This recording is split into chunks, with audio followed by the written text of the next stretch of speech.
toga da postanemo samostalna država s vlastitim kursom.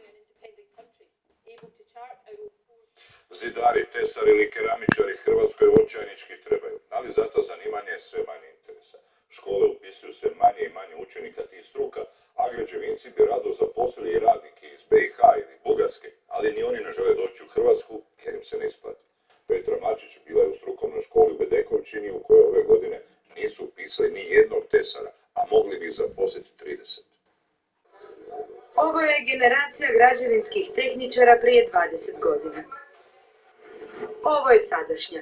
Pritom je taj smjer najmnogoljudniji jer ovako izgleda razred zidara upisan prošle jeseni.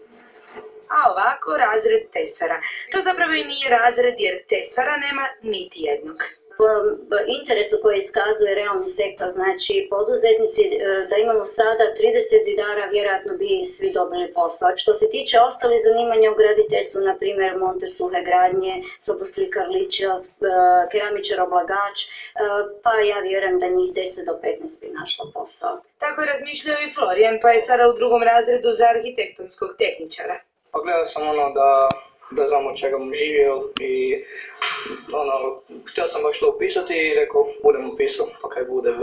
Montera suhe gradnje, keramičara, rukovatelja samohodnim građevinskim strojevima, poslodavci u Hrvatskoj trenutno traže gotovo 900 radnika građevinskih zanimanja. Školu u Bedekovčinu zovu svaki tjedan. Tvrtke jednostavno vape za učenicima i nude im sve, stipendiju, praksu, siguran posao. Hodamo po gradilištima i oni nas uče kako to već ide u velikim firmama i polako se praksiramo. I svejedno, interesa jednostavno nema. Uopće na tržištu nema građevinskih radnika, evo kod nas dolaze redovito svake godine u školu, nude stipendije, traže učenike, žele bi stipendirati ih od prvog razreda, ne mogu nikog dobiti, tako da jednostavno će vjerojatno biti primorani uvesti radnike iz Bosne, Rumunjske. Prava je situacija još gora od toga. Rumunji i Bugari žele raditi u Italiji, radnici iz BiH u Njemačkoj, a dok je dozvoljena kvota za uvezene radnike tek 2000, samo je lani zbog posla iz Hrvatske otišlo 36.740 osoba. Građevinskom sektoru i dalje Hrvatska nije meka, objašnjava nam direktor jedne od najjačih građevinskih tvrtki koja je u konstantnoj potrazi za radnicima. Ni dobrom plaćom, ni urednim radnim vremenom ne uspijevaju privući strane radnike koji su u zadnje vrijeme jedini radnici.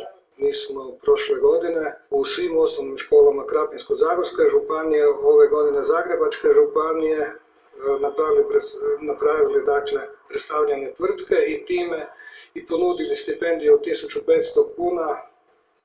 Mislim da smo negdje došli na 5 ugovora. Kriza je građevinskom sektoru bila prvi udarac. Pad cijene rada drugi. Njemačka koja za te poslove treba barem 500.000 radnika godišnje i dalje treći. A četvrti je najnoviji. Sve više tvrtki koje posao radnicima iz Hrvatske pronalaze u inozemstvu. Ja bih htio to raditi, a za druge ne znam.